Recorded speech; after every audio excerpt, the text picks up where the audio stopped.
అందరికీ నమస్కారం.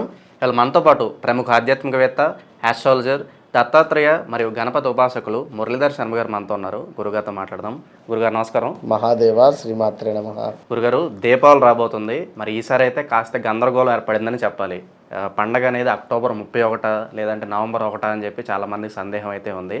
మరి అలాగే ఈసారి అమావాస్య గడియలు ఎప్పటి నుంచి ఎప్పటి వరకు, మరి దీపావళి ఏ సమయంలో వెలిగించుకోవాలి, అలాగే లక్ష్మీదేవి పూజ ఏ రోజు ఏ సమయంలో చేసుకోవాలి, మా కోసం వివరించండి.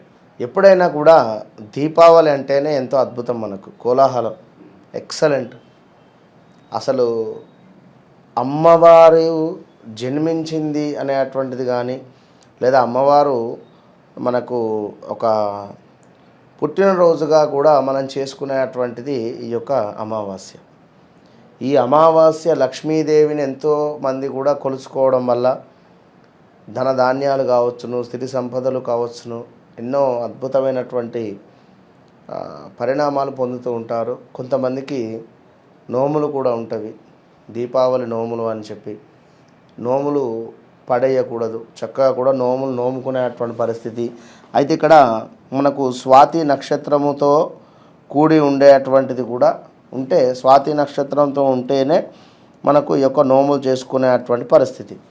కనుక చక్కగా ఈరోజు స్వాతి నక్షత్రం కూడా మనకు రావడం జరుగుతూ ఉన్నది.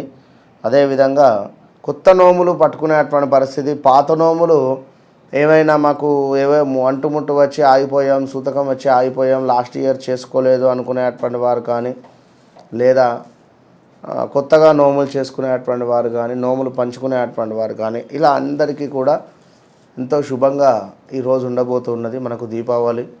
అయితే మరి 31 అనేటువంటిది మనము చెప్పుదాం వీడియో చివరిలో. మరి ఈరోజు నాడు ఎవరైతే అత్యద్భుతంగా కూడా అమ్మవారికి పాలతో చేసినటువంటి ప్రసాదాన్ని నివేదన చేస్తారో, అందులో ఎంతో ఇష్టమైనటువంటిది అమ్మవారికి చక్కగా డ్రై ఫ్రూట్స్ అంటే మనకు కిస్మిస్, బాదం, అదేవిధంగా కాజు, చక్కగా ఇవన్నీ వేసి చక్కటి సేమియా కావచ్చును, లేదా సిరా కావచ్చును, రవ్వ కేసరి, ఇవి పాలు ఎక్కువగా కూడా పోసి అమ్మవారికి చేసి నివేదన చేసుకోవాలి. మార్వాడీస్ ఇళ్ళల్లో ఈ రోజు నాడు అమ్మవారును అద్భుతంగా కొలుచుకునేటువంటి రోజు, ఎంతో విశేషంగా కూడా వారు పూజ చేసుకునేటువంటి రోజు.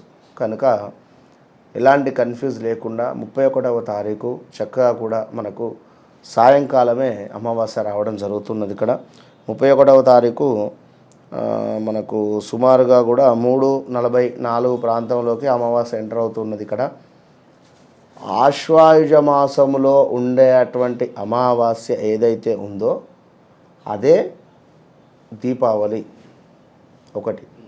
రెండవది సూర్యాస్తమయం. సూర్యోదయం అంటే ఏమిటి? పొద్దున. సూర్యాస్తమయం ఎప్పుడైతే అవుతుందో, ఈ సూర్యాస్తమయానికి అమావాస్య తిథి ఎప్పుడైతే ఉంటుందో దాన్నే దీపావళి అంటారు. అర్థమైందా? క్లియరా? ఇక మళ్ళీ గడియలు ఏమిటిగా, కనుక మొత్తం చేసుకోవచ్చునిగా. చాలా బాగుంది, కొత్త నోములకు బాగుంది. మనకు 4 తర్వాత అమావాస్య గడియలు ఉన్నవి. ఈరోజు సుమారుగా కూడా సూర్యాస్తమయం 5:46కు ఉన్నది. 5:46కు సూర్యాస్తమయం ఉంటే మనకు 3:43, 3:50 కల్లా కూడా అమావాస్య వచ్చేస్తుంది. అంటే 1 అవర్ ముందే వస్తుంది. మరి 1వ తారీఖు కూడా అనుకుందాం. 1వ తారీఖు వచ్చేసి అమావాస్య సాయంకాలం 6:16కు ఉన్నది. 6:05 దాకా ఉన్నది, సుమారుగా 6 వేసుకోండి. ఇక్కడ సూర్యాస్తమయము 5:50 దాకా ఉన్నది. అంతే. దాని తర్వాత పాఠ్యం వచ్చేసింది కదా, అమావాస్య లేదు కదా. 1వ తారీఖు అమావాస్య లేదు. 1వ తారీఖు అమావాస్య ఉన్నప్పటికీ ఇదేమిటి అంటే మనం చేసుకునేటువంటిది ప్రదోషకాలం ఇంపార్టెంట్ తిథిలో. కనుక 31వ తారీఖు రోజే ప్రదోషకాలంలోనే అద్భుతంగా అమ్మవారి పూజలను చేసుకోండి. చక్కగా పసుపుతో గౌరమ్మని చేసి పెట్టుకొని అమ్మవారి యొక్క నామాలను, లక్ష్మీదేవి యొక్క అమ్మవారి యొక్క నామాలను 108 నామాలను చక్కగా కూడా చదువుకోండి. విన్నారా? అద్భుతంగా కూడా ఇక్కడ దీపావళి అని కాకుండా చక్కగా కూడా అమ్మవారు యొక్క పుట్టినరోజుగా వేడుకను చేసుకునేటువంటి పరిస్థితి కనుక అమ్మవారికి ఏమిటంటే ఇష్టము? మనం సత్యం పలకడం ఇష్టం, మనం ధర్మంగా ఉండడం ఇష్టం, మనం ఒకరి మనసు బాధ పెట్టడము అమ్మవారికి ఇష్టం కాదు. పరాయి సొమ్మును మనము వేచించడము కూడా మంచిది కాదు. కనుక ఏదన్నా ఉన్నట్టయితే కృతజ్ఞతా భావంతో ఈరోజు అమ్మవారిని వేడుకోండి.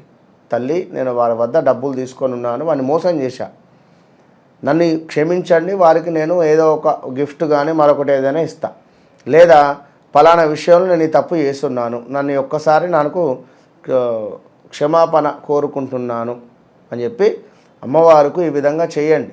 ఏదో ఆడంబరాలకు వెళ్ళి పూజలు చేసినంత మాత్రాన కాదు, మన మనస్సు మంచిగా ఉండాలి, ప్యూర్ హార్ట్ అయి ఉండాలి ఇక్కడ. కనుక మంచి మనస్సుతో చేసుకోండి. చక్కగా అమ్మవారికి మనకు లోటస్, అదేమిటి మనకు కలువ పూలు అంటారు కదా, విన్నారా? తామర పూలు, పింక్ కలర్లో ఉండేటువంటి తామర పూలను సుమారుగా ఒక 108 సేకరించుకొని, లేదా ఒకటైనా సేకరించుకొని ఈరోజు ఆ అమ్మవారికి కంప్లీట్గా కూడా ఏదైనా దేవాలయంలో కానీ లేదా మీ ఇంట్లో ఉండేటువంటివి కానీ ఈ పూలతో మొత్తము కూడా అలంకరింపజేసుకొని మనం చెప్పినటువంటి ఐశ్వర్య దీపము, ఇది మోస్ట్ పవర్ఫుల్, గుర్తుంచుకోండి. ఈ ఛానల్లోనే చెప్తున్నా, ఇప్పటివరకు ఎక్కడా చెప్పలేదు. అఖండ ఐశ్వర్యానికి మీరు వెళ్ళాలి అనుకున్నట్టయితే ఈ రోజు నాడు మీరు ఈ రకమైనటువంటి దీపారాధన చేసి 5 శుక్రవారాలు సేమ్ యాజ్ ఇట్ ఈజ్ ఇట్లనే దీపారాధన చేయండి. మట్టి పాత్ర 2 తీసుకొని అందులో రాళ్ళ ఉప్పు, ఆల్రెడీ దానిపైన 2 మట్టి ప్రమిదలు పెట్టేసి మనకు ఐశ్వర్య దీపంగా చెప్పడం జరుగుతూ ఉంటుంది. అయితే ఇందులో వత్తులను 2 వత్తులు కలిపి 1, 2 వత్తులు కలిపి 1, 2 వత్తులు కలిపి 1, సుమారుగా మొత్తము కూడా ఒక వత్తేమో తూర్పు సైడు, ఒక వత్తేమో ఈశాన్యం సైడు, ఒక వత్తు వచ్చేసి ఉత్తరం సైడు. ఓకే, 3 డైరెక్షన్స్లో వేయండి వత్తులు ఈ రోజు నాడు. ఈ రోజు నుండి 5 శుక్రవారాలు కూడా ఉదయం 5:40 కల్లా మీరు దీపారాధన చేయాలి. ఉదయం 5:40 కల్లా దీపారాధన చేసి శ్రీ సూక్తం కానీ లేదా దుర్గా సూక్తం కానీ చదువుకోండి. కుదిరితే మనకు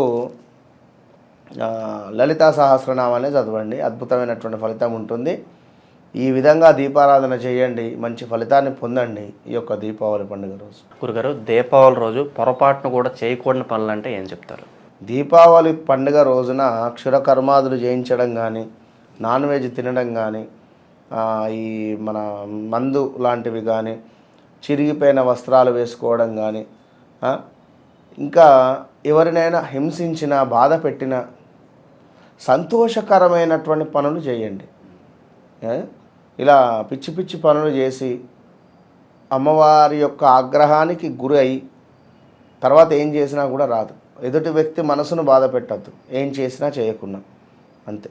ఈసారి వచ్చే దీపావళి గురించి మాకు ఎన్నో విశేషాలు తెలియజేశారు. మా తరపున, మా ప్రేక్షకుల తరపున మీకు కూడా ముందుగా దీపావళి శుభాకాంక్షలు గురుగారు. నమస్కారం.